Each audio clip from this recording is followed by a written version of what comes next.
So you wanted something you could be proud of, but that comes at a cost, and it's called hard work. You see, America's not short on those who want to be successful. America right now is short on those who want to work to be successful. Separating yourself from the herd doesn't mean living comfortably.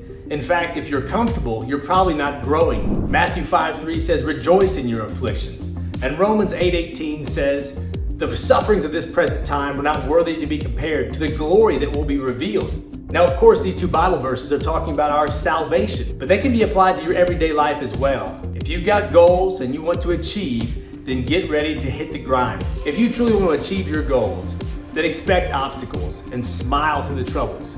Because gold is refined by fire, and you'll be tested through your trials. You see, because the good things in life aren't handed out to everyone. So if you want them, you've got to separate yourself from the herd. If it was easy, everybody would be a welder.